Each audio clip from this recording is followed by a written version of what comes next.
Bonjour, aujourd'hui je vais vous donner mes impressions sur le film Primate. Ce qui m'a le plus gêné dans ce film, ce sont les invraisemblances ou incohérences à répétition. On pourra me reprocher que pour apprécier un film, il faut parfois faire preuve de ce qu'on appelle en anglais « the suspension of disbelief » ou en français « la suspension consentie de l'incrédulité ». Par exemple, tout le monde sait que les vampires et les loups-garous n'existent pas. On doit donc déclencher notre suspension consentie de l'incrédulité pour faire comme s'ils existaient réellement, pour pouvoir apprécier une œuvre les mettant en scène. Seulement, quand une œuvre nous impose trop de fois cette suspension consentie de l'incrédulité, il arrive un moment où cela devient inacceptable pour le spectateur. De manière à pouvoir bien argumenter ma critique du film Primate, je vous préviens que je vais être obligé de divulgacher à tour de bras. Attention, c'est parti. Première incohérence. Dès le début, on voit un médecin entrer dans la cage d'un singe pour lui faire une piqûre. C'est la nuit, il fait sombre, et ce brave médecin n'allume même pas la lumière pour y voir clair lors de l'opération. C'est sûr que le réalisateur préfère garder la scène dans l'obscurité pour lui conférer une ambiance plus inquiétante, mais ce n'est pas logique. Ensuite, ce brave médecin devrait savoir que faire une piqûre, ce n'est pas un acte anodin. Cela fait mal et un animal, même dans son état normal, peut réagir de façon imprévisible et violente. Il convient donc d'immobiliser parfaitement l'animal pour que l'injection se passe sans problème. Il faut soit attacher l'animal, soit recourir à une autre personne qui le maintient durant l'opération. Mais ici, pas du tout. Notre brave médecin s'avance seringue en avant sans aucune précaution et s'aventure dans le trou sombre où s'est réfugié le singe. Je vous laisse deviner ce qui se passe ensuite. Deuxième incohérence. Au début du film, on suit un groupe de 3 jeunes filles qui montent dans un avion où elles rencontrent un groupe de jeunes hommes avec qui elles échangent leur numéro de téléphone.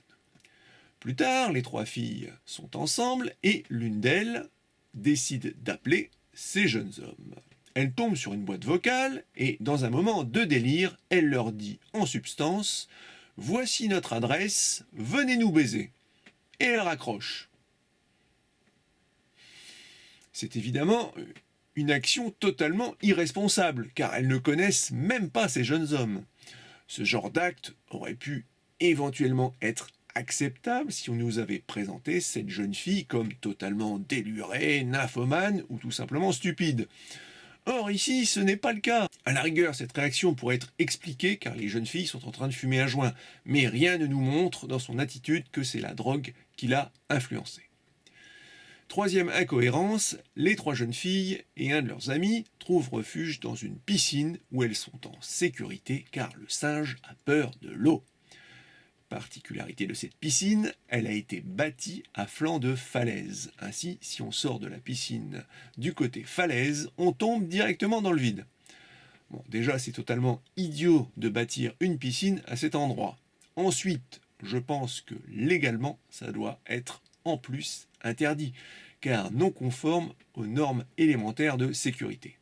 Et même si cela était autorisé, il y aurait obligation d'ériger un grillage, un filet ou une barrière de protection côté falaise pour éviter toute chute intempestive. Or, ici, rien de tout cela. Quatrième incohérence, coincées dans la piscine, les jeunes filles cherchent à récupérer un téléphone pour appeler à l'aide. L'une d'entre elles s'apprête à sortir de la piscine et le singe la guette. Cette sortie est risquée et mal pensée. Puisqu'elles sont plusieurs, il suffisait qu'une jeune fille se poste à une extrémité de la piscine et qu'une autre se place à l'autre extrémité. Ainsi, pendant que le singe se dirigerait vers l'une, l'autre n'aurait qu'à sortir et récupérer le téléphone. Je veux bien qu'on explique tous ces mauvais choix par la bêtise des personnages, mais pour qu'on croie à cela, il aurait fallu montrer leur bêtise avant. Or, ce n'est pas du tout le cas. Au contraire, elles sont montrées comme totalement sensées et plutôt intelligentes. Cinquième incohérence, quand la jeune fille récupère enfin son téléphone, elle le cogne accidentellement et comme de bien entendu, le seul numéro qu'elle parvient à faire est celui des jeunes hommes qu'elle a invités à venir chez elle. Les jeunes hommes sont en train de faire la fête, ils sont alcoolisés, ils ne comprennent pas et croient une blague. D'autant plus que l'une des jeunes filles qui appelle ne trouve rien de mieux que de leur crier dessus au lieu de leur expliquer en une phrase simple la gravité de la situation. Sixième incohérence, les deux jeunes hommes appelés au téléphone finissent par arriver chez les jeunes filles. Ils sont euphoriques à cause de l'alcool consommé, ils rentrent dans la maison directement sans sonner. C'est quasiment une effraction. Il fait nuit, l'intérieur est sombre et ils n'allument pas la lumière pour préserver l'atmosphère inquiétante de la scène. Septième incohérence. Les jeunes filles dans la piscine voient un des deux jeunes hommes arriver en haut d'un balcon. Elles crient pour le prévenir qu'il y a un danger, mais elles sont totalement inefficaces car incapables d'être claires dans leurs propos. Alors que c'était pourtant simple. Il suffisait de lui crier « Attention, il y a un singe fou qui attaque les gens, va chercher de l'aide !» Enfin, ça aurait été trop simple. Huitième incohérence, pour combattre le singe, personne ne pense à saisir un objet dans les pièces où il se trouve, alors qu'il y avait l'embarras du choix, tabouret, chaise, lampe ou tout autre accessoire qui aurait pu être utilisé à bon escient. Neuvième incohérence, quand, inquiet pour sa fille, le père et propriétaire de la maison revient chez lui, il ne prend pas non plus la peine d'allumer la lumière, alors que, je le rappelle, il fait nuit et sombre. Tout ça pour entretenir l'ambiance inquiétante. Je suis désolé, mais la première chose que font 100% des gens qui rentrent chez eux la nuit, c'est allumer la lumière. Et ici, le personnage du père aurait même eu plus de raisons d'allumer la lumière puisqu'il est sourd et muet. Donc un sourd et muet qui choisit de rester dans l'obscurité, c'est totalement idiot et incohérent. Enfin, pour finir, je retiendrai malgré tout deux aspects positifs dans le film Primate. Les scènes de gore sont très bien faites et je trouve que c'est une bonne idée d'avoir utilisé un acteur déguisé pour jouer le singe plutôt que de recourir aux effets CGI. Merci de votre attention et à une prochaine fois. Si la vidéo vous a plu, merci de penser à vous abonner, à mettre un coup de pouce et à la partager.